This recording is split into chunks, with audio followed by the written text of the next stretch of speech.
Bienvenue à notre exploration. Aujourd'hui, on regarde de plus près des textes assez fascinants sur Sukkot.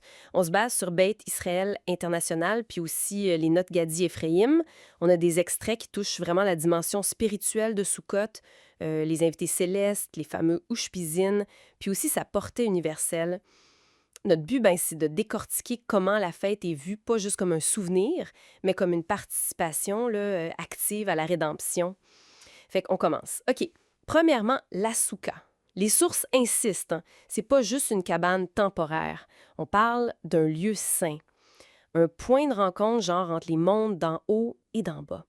Le Zohar parle de Tila de Mechemouta, l'ombre de la foi. Puis Beit Israël International, eux, ils poussent ça, la souka, comme un trône pour la Shekhinah, la présence divine. C'est exact, oui. Cette ombre de la foi, ça symbolise la protection divine. Ça rappelle les nuées de gloire du désert, mais c'est quelque chose d'accessible aujourd'hui.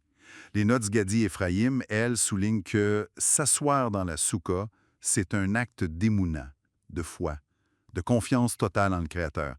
Ça demande un certain détachement, des sécurités matérielles. Ouais, c'est quand même un défi, ça. Trouver sa sécurité dans la foi plutôt que dans le concret. Puis là, les Ushpizin, les 7 invités célestes.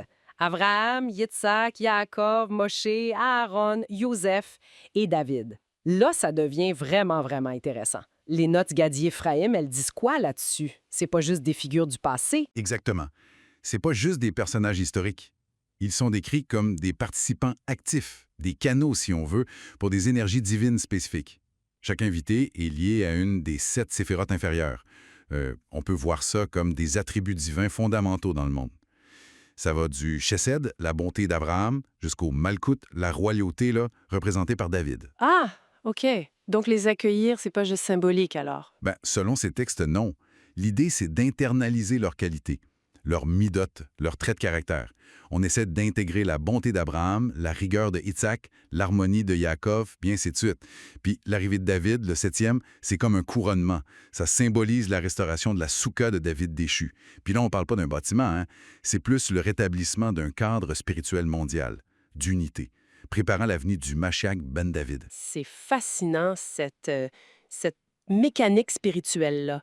Mais est-ce que les sources, Beth Israël ou Gadi Ephraim, relient ça à plus large? Absolument. Les textes insistent beaucoup sur la dimension universelle. On mentionne souvent les 70 taureaux offerts au temple pendant Sukkot. Traditionnellement, c'est lié aux 70 nations du monde. Les Ushpizin eux-mêmes sont connectés à ces 70 nations puis aux 70 facettes de la Torah. Leur influence dépasse là. Beth Israel International, d'ailleurs, voit vraiment Sukkot comme le festival universel. Puis la joie dans tout ça. On appelle Sukkot Sman Simratenu, le temps de notre joie. C'est important? C'est central. Vraiment.